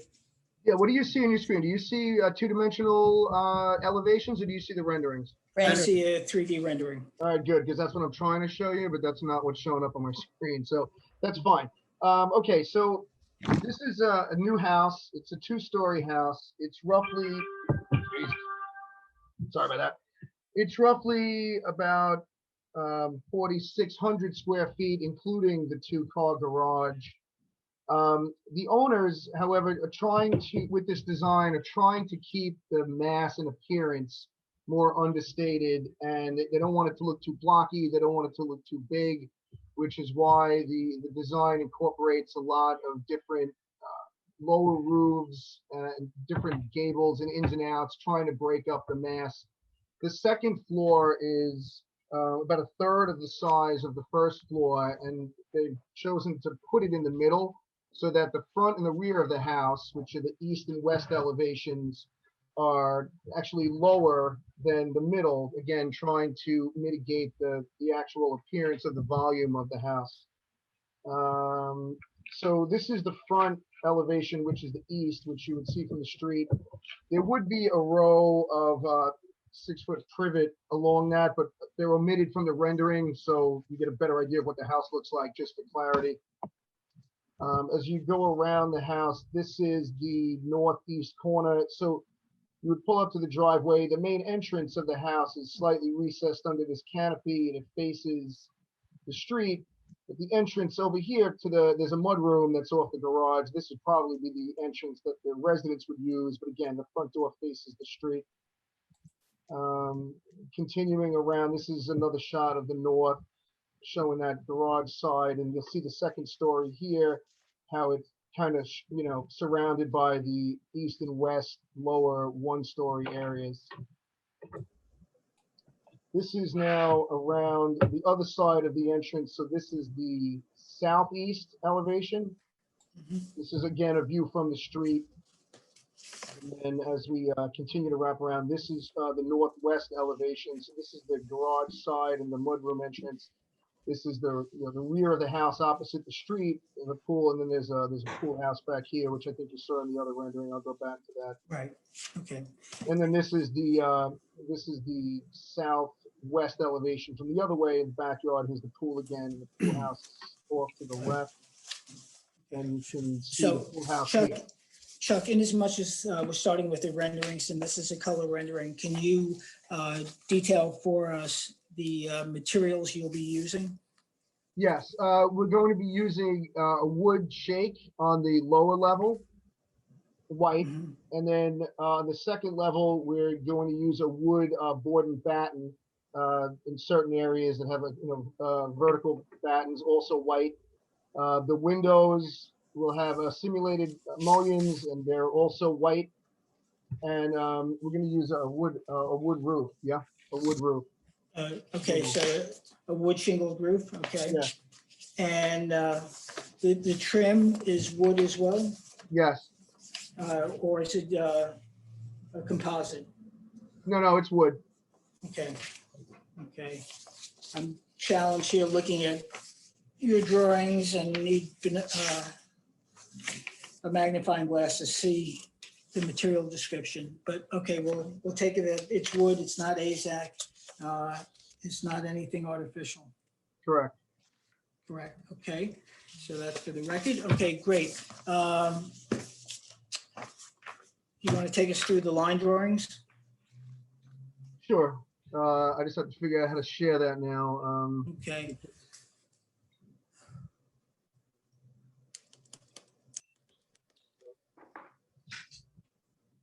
Sometimes you need to stop sharing and then reshare the next picture. Yeah, what happened was it kind of minimized the gallery view, and I don't see any of the commands anymore. So now I'm trying to figure out how to unshare. Yeah, you should be able to say. Here, I can unshare for you. Oh, perfect. Okay, thank you. You're welcome. Powerful cat. I have the power. Now do you see the elevation 2D drawings? Yeah. Yes. Wait, yes or no? Yes. Okay, perfect. All right, so the top is the east elevation, and so this is the main entrance. Line weight doesn't really read well in this PDF. It actually notes an asphalt roof as well. Yeah, that's just asphalt. They've had a meeting with the owners since, and they're going to go with a wood roof. So we'll amend that. Okay. But it is a wood roof. Okay, so you'll have to make a note among whatever else might come up tonight to make that notation. Okay. Yep, no problem. I'm noting it now. Right. And Jackie, just make sure that's in the minutes, please. So again, on the bottom here, it doesn't really read well, but this is where you'd have the white wood shakes. And then on the second level, in these gable ends and along the second story, further out in the distance, you have this vertical wood board and batten. It's all wood, white trim and white windows with simulated mullions. This going around the house, this is the south elevation. This is the left side of the house when you're looking at the front from the street. Like I said, we're trying to reduce the mass, so we centered the second floor in the building so that the front and the back have a lower roof line. we're, pushing things in and out with gables and hips. There's an area back here that has like a flat roof type of sitting area porch in the back. Then as we go around the house to the west elevation, this is the rear that, you see from the pool. Again, you have a sliding door thing going on. You have the board and batten, and then white shakes again. And then on the north side, which is really the north side is basically where the residents would actually enter the house. They'd park in the driveway or pull in the garage, and they would go in this door to the mudroom entrance. Right. Okay. Okay. Board members, comments?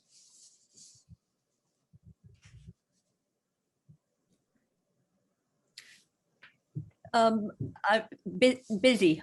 I mean, I understand why you're trying to break up the massing, but I see towers and I see cupolas and I see what looks like it might be a public building rather than a residence. When I first glanced at it, honestly, I thought it was a church. I don't understand the purpose of the cupola.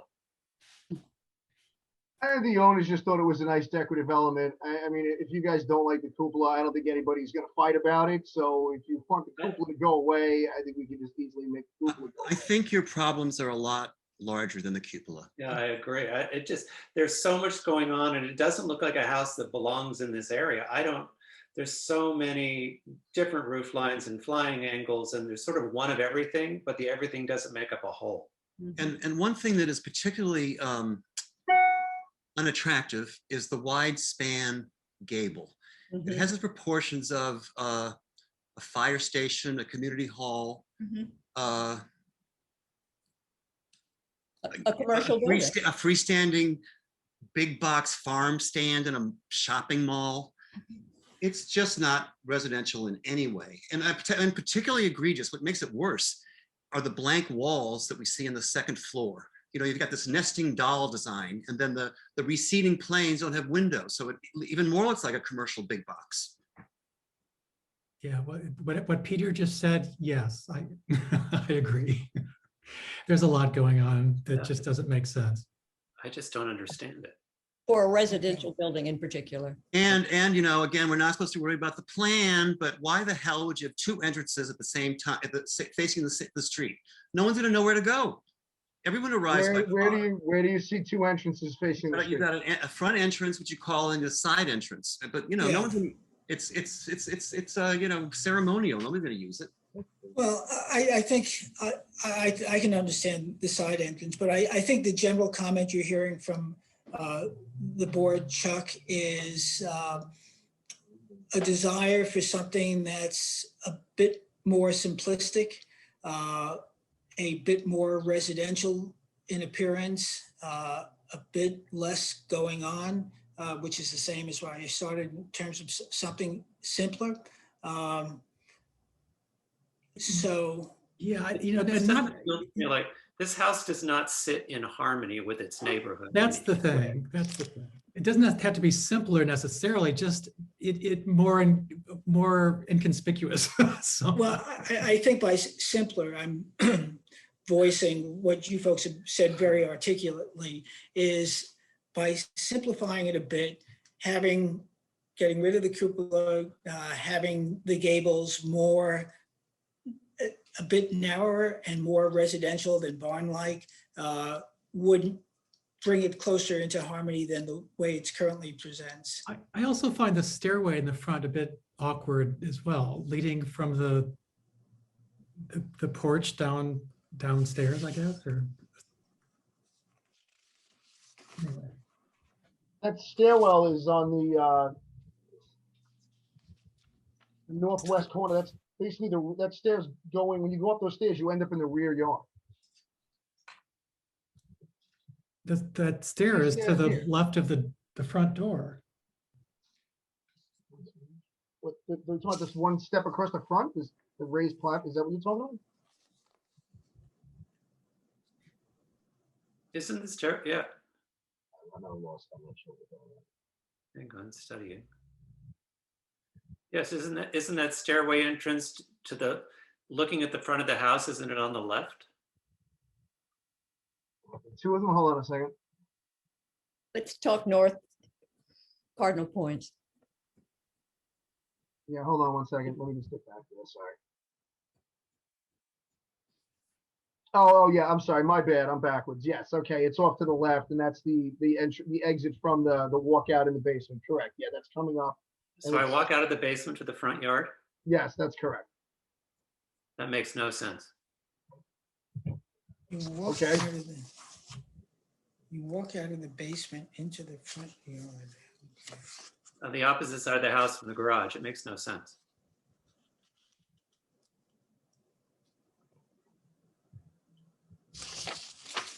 Oh, I see. I see what you're talking about. John's correct, it doesn't make sense. All right, I don't understand how it doesn't make sense, but I guess my client wanted, but, yeah, okay, I mean, Yeah, the house is just too wide. Residential, neighborhood, traditional residential, which is mostly what Southampton has. Houses are 30 feet deep, right? Because of traditionally roof pitches and such to get light into the interior. And this is, it's like twice as deep. So that's how you get those awkward fat gables. well, it's a lot, it's longer than it is wide. I mean, It's 300 by 100, I believe. That's the problem. 100 feet deep. That's wide. That's crazy. That's a commercial building dimension. That's not a residential dimension. No, the lot is 300 by 100. The house is, the Doesn't overall matter. dimensions of the house are about 80 by 60. 60, again, exactly. A normal house, a cape, something 30 feet, 40 feet wide, but 60 feet, no. And that's why you're getting the ugly, pardon my French, wide gables. You got to look at residential architecture, not commercial. Okay, yeah. I honestly go back to nothing about this house sits in harmony with houses in that area and in the neighborhood. And the You're couple is absolutely right. completely confusing. Okay. So let me open this up to public comment, and then let's give Chuck one more shot before we adjourn. Any public comments? No, sir. Oh, wait a Okay. second, a hand just went up. Francis is probably there. Leith McLaughlin. Good, okay. Wasn't Francis Genovese in the waiting room? I don't see a Francis Genovese. Okay. And I don't have the full file in front of me, so I don't know if there were, and I did look at files, yeah, there might have been letters submitted. Hello. In fact, no, I think there were. I think there were some letters about light pollution. There was a concern. Am I correct Hello, on can that? I participate? I don't know. Yep. Yeah, yes, we were just finishing up a conversation. I see, because this is the second time. This is my first time on Zoom and the second Okay. time of absolute horror with it. Okay, so first off, if you could just identify yourself and give us your address, then Leith, you're welcome to speak. Well, it's not Leith, it's Leith's computer, and Leith Okay. up there. But Okay. But I am Francis Genovese, and I live at 209 Bishop's Lane, which is the property that abuts this application on the north side. And I would like to suggest to this board that you cannot look at this application, especially with such distorted renderings as were submitted, without understanding that this is the second half of a subdivided lot. The lot was divided vertically in 2017, and the first house was built. This second house, which is under consideration, has to be seen in proximity to the first house, which is 185 Bishop's Lane, because there isn't even tenement distance between them. The renderings make them look as if they're sitting alone in a field. They are not. They are one on top of the other. And I don't know whether it's protocol, but can I ask you to adjourn this application so that more information can be provided? I have a list if I could read it to you. Well, no, well, one, it's the applicant's prerogative to request an adjournment or not. So we can't do that summarily unless the file is incomplete, and surely a party that's not involved cannot do that. That being said, I think it's fair to say that the applicant will most likely request an adjournment, and that whatever you wish to provide tonight and in the future, you can do so. It is a public hearing. So Francis, if you want to, if there's more that you want to say, go ahead and say it. There is, I have written comments, which may be too extensive for this hearing, but Well, can you, here's what I would suggest. Could you summarize them and then submit them with a note to be read into the file? Yes, I will do that, but as we have the opportunity now and we're in person, I would like to do some summarization now. Sure, please. That would be great. Thank you. And also to ask you to consider what I'm saying, that you can't look at this application in isolation. It Right. must be seen. That's what we normally do, Francis. Okay, but in relation specifically, and by the way, it's the same developer, the same builder on both. So okay, the lessons taken from the first house, which already exists, can be used here. Okay, I reviewed the materials and I found that the generic renderings, which the architect's representative started with, are distorted and deceptive. And especially in relation to the proximity of the other house and of the other houses in the neighborhood.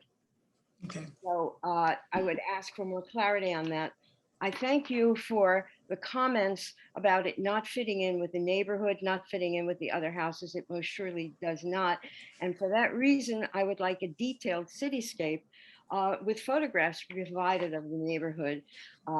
The most important thing, no landscape plan is provided, and given the fact that they have completely cleared the land and left it like a desert there and put up some small arborvitae here and there, a detailed landscape plan must be submitted, as well as they have removed the boundary markers that divided the property, and they mounded construction materials and cut down trees and any debris, and they've used it as a construction lot. They've used this 191 to the point where they're asking now for approval to go for a building permit. But until that time, they used what was a residential lot as a business. The setbacks, especially the side setbacks, I would ask that be verified by the ARB to see that they meet. Okay, so Francis, just to clarify something, two things. The two issues you just raised are to be addressed by the building department. If the property is being misused, that's something for the building department to address. It's not within our purview. I do understand that, but what I am saying, I understand that it is a zoning infraction. I'm only saying that it's been used to blur the boundaries, so that the boundary between the properties, theirs and mine, can't be exactly identified because of the amount of debris and materials that have been mounted there for since 2017 on a residential lot. But the most egregious thing is the garage. The garage, 582 square feet, put at the side of the house, directly looking onto my property without a proper turn radius. And already we're having encroachment by the lighting of the house that is 150, I believe, feet away from me. This house will now be 50 feet away from me. And the garage is a particular problem. It would face into my living room, my kitchen, and my bedroom. The lighting is already absolutely an encroachment. Right. Okay. And also, I think it's worth noting that I believe that this is the second of a spec house that was planned for this property. And I ask that the board seriously consider that this garage be placed in the front of the house. I had many pictures in the neighborhood showing the character of the neighborhood, the nature of garages, but I don't know how to transmit them through this Right. meeting. So, Okay. So, Francis, thank you very much. You've said things that we will take into consideration. Are there any other public comments? Boy, hang on a second. Hang on.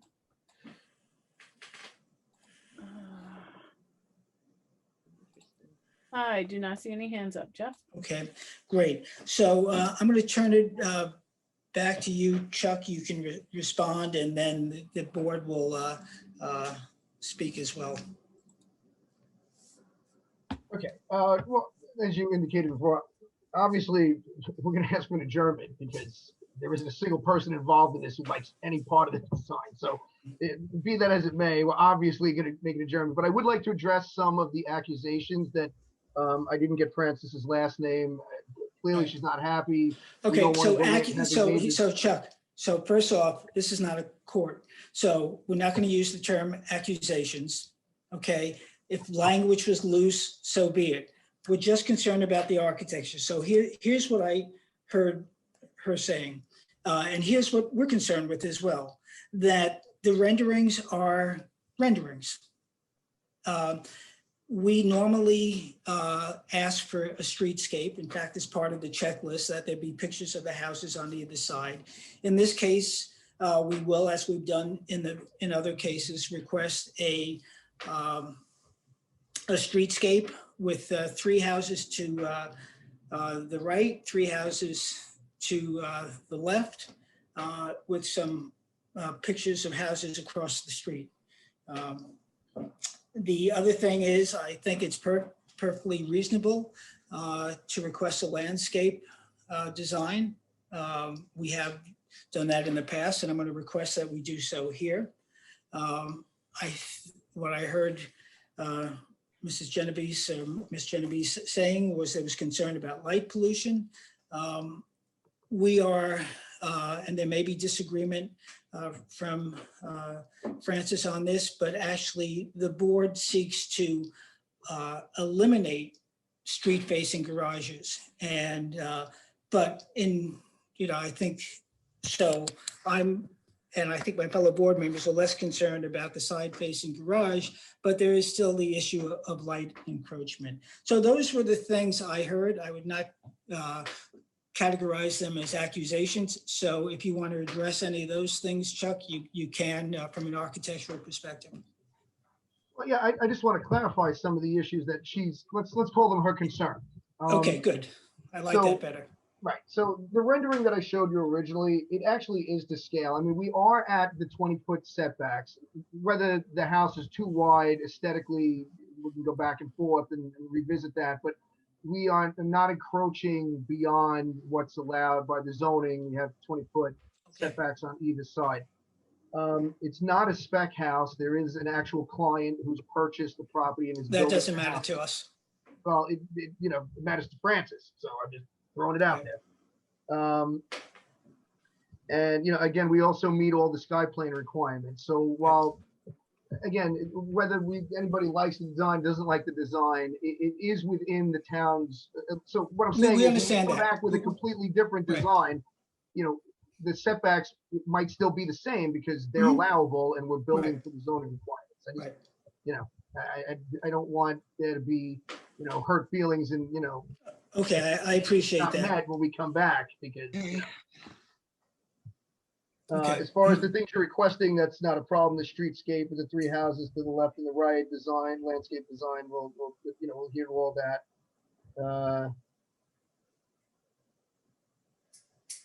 I will tell you as a practical matter, you only have about 20 feet in your turn radius to get in the garage. You're right, Mark. And it's about 30 feet from the property line. Yeah. Well, that's not what it's showing here. No, it's 20 foot 2 to the property line. There's an additional, it's about 27 4 from the face of the garage wall to the property line. You back out, a 1.5 feet for some landscaping or whatever. You have 25 feet. But generally speaking, you need 30 as someone to, because you're not going to get those cars in the garage if the garage is that narrow. She's right. Well, at this point, the garage is the least of my problem, so I mean, Yeah, I'll get that's it to true. work. I'll grant you that. Rearrange the deck chairs and my Titanic at this point. I'll grant you that. Whatever. Okay. So, Chuck, I appreciate you listening both to our comments and that of the neighbors. So if there aren't any further comments from you, Chuck, then, or from the board members, then I will move that we accept your request to adjourn to our next meeting. Thank you. Okay, all in favor? Aye. Aye. Aye. Opposed? Nay? No? Okay. So Chuck, as we've explained to other folks, the new submissions have to be in Thursday by noon before the following public hearing. This way the public has access to those files. Okay? And if for Okay, some you got reason, if that's too tight, just let us know and we'll push it to the next meeting after that. Okay? Very good. Okay. Hey, thanks, Chuck. We appreciate you Thank listening. you. Take care. Okay, take care. So finally, back to Jeff Gibbons and Jane Sadaka, who were patiently waiting. Kat, are we all set to roll with that? I'm bringing in John Morgan Given. John Morgan Gibbon, what the? Joan Morgan Given. Jeff, Okay. Jeff P.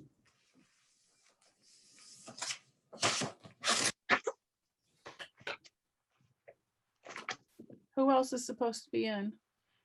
Oh, Here we go. well, Jane Sadaka. this is now for 143 Meadowmere. Jane Sadaka will come in. No. Okay. But I thought Jeff Gibbons was presenting. Yes. Is he not? Yes. Jeff Gibbons is coming in. Okay.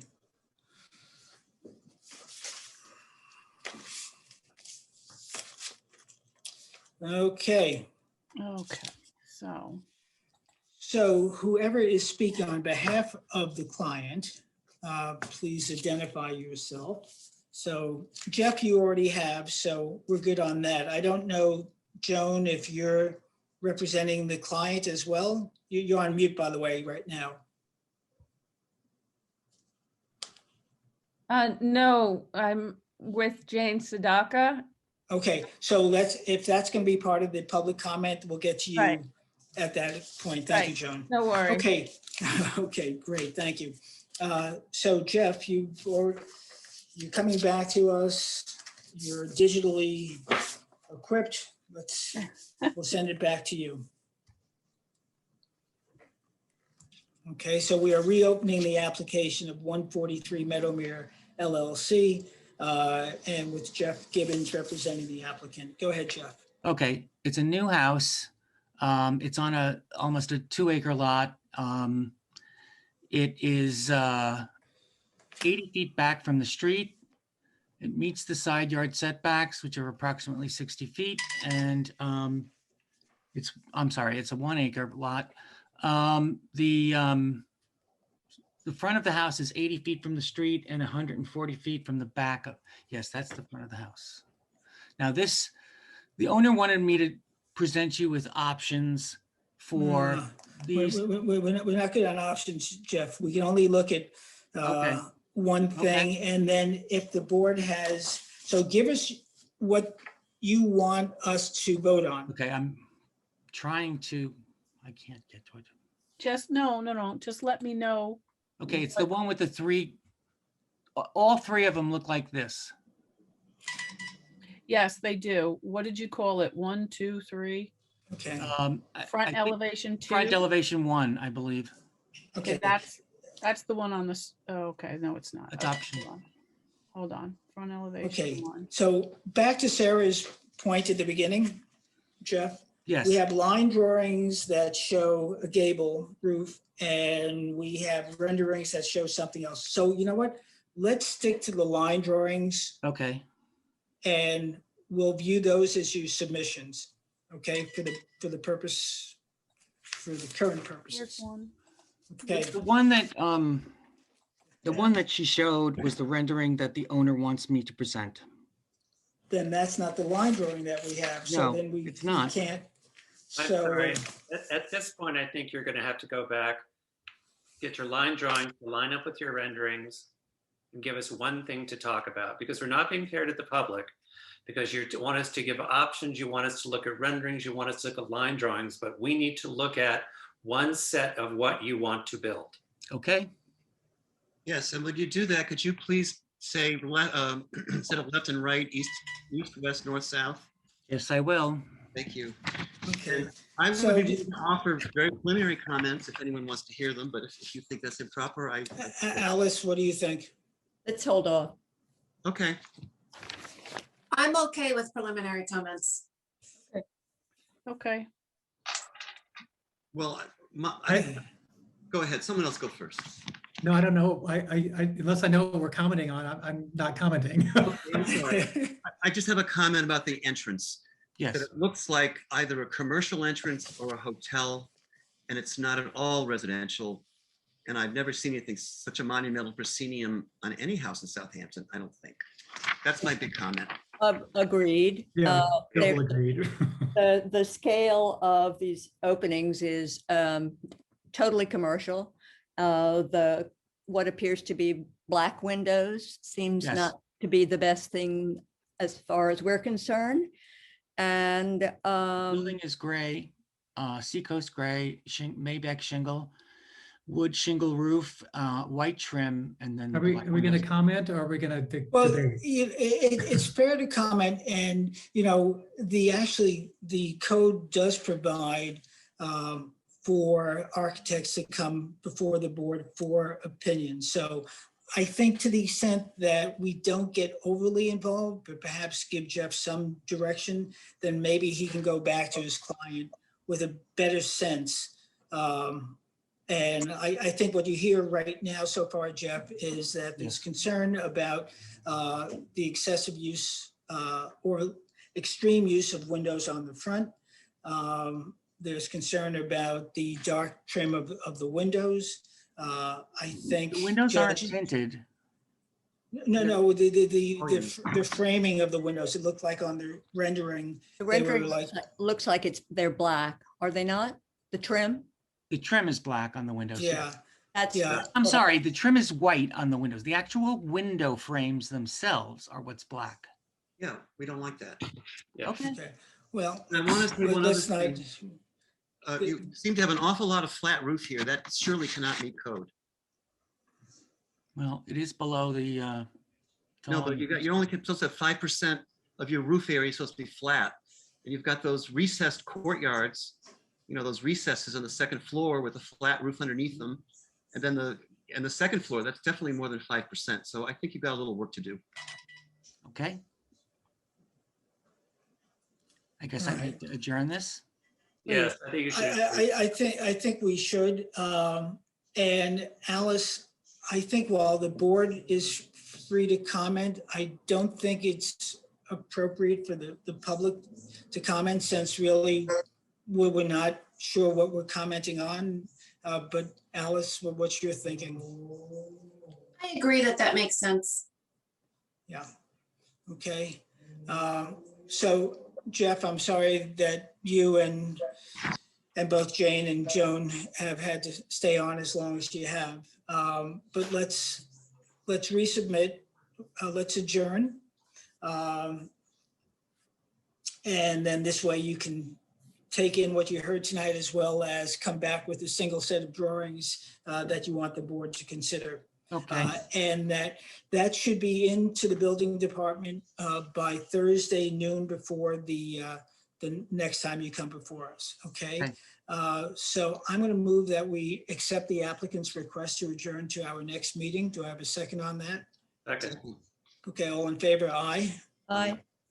Okay, again, Jeff, thank you for your patience. I know Thank you for your sometimes this patience. is trying, and Joan and Jane, thank you as well. Okay, and by the way, you can also submit the public also can submit any letters to the file. So we have gone through the agenda. So unless there are any comments then I'm going to move, or in fact, I'm going to ask you folks to, somebody to move to adjourn the meeting. I move to adjourn. the meeting. Okay, all right. And would somebody like to second that? I second it. Well said. Okay, great. So all in favor? Aye. Aye.